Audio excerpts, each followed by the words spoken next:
కోల్కతాలో వైద్య విద్యార్థినిపై అత్యాచారం, హత్యకు పాల్పడిన నిందితులను కఠినంగా శిక్షించాలి.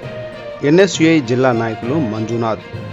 పశ్చిమ బెంగాల్ రాజధాని కోల్కతాలో ఆర్జీ కార్ మెడికల్ కాలేజీకి చెందిన ట్రైనీ వైద్యురాలు ముమితా దేవ్ నాథ్పై జరిగిన అత్యాచారం మరియు హత్యకు నిరసనగా నిందితులను కఠినంగా శిక్షించాలని రాప్తాడు గోందిరెడ్డిపల్లి జిల్లా పరిషత్ ఉన్నత పాఠశాలలో విద్యార్థులతో కలిసి నిరసన కార్యక్రమం చేపట్టడం జరిగింది.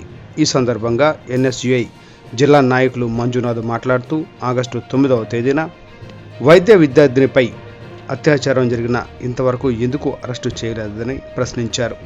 ఈ మధ్య కాలంలోనే చాలా రాష్ట్రాలలో మరి మన ఆంధ్రప్రదేశ్ రాష్ట్రంలో అత్యాచారాలకు పాల్పడుతున్న కొందరు పెద్ద పెద్ద నాయకులు అండదండలతో బయటకు వస్తున్నారని, కానీ వారి చేతిలో బలైపోతున్న విద్యార్థులకు, మహిళలకు మాత్రం న్యాయం జరగకుండా పోతుందని పేర్కొన్నారు. విద్యార్థులపై, మహిళలపై అత్యాచారానికి పాల్పడిన ఎంత పెద్ద అండదండలు ఉన్న వారిపైన అయినా చర్యలు తీసుకోవాలన్నారు. అత్యాచారం చేసిన నిందితులకు వేరే వారు ఎవరు పైన, అమ్మాయిలపైన, మహిళలపైన అత్యాచారం చేస్తే ఈ విధంగా శిక్షలు ఉంటాయా అని తెలిసే విధంగా కఠినంగా శిక్షించాలని డిమాండ్ చేశారు.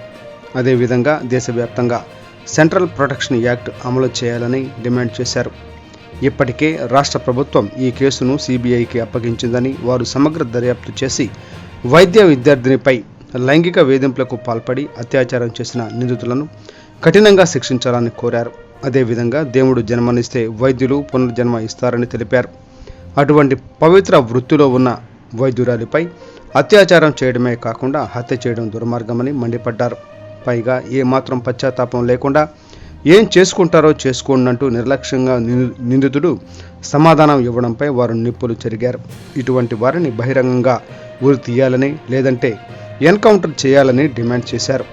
లేదంటే వైద్యులు, వైద్య రంగంలోకి వారికి రక్షణ లేకుండా పోతుందని ఆందోళన వ్యక్తం చేశారు.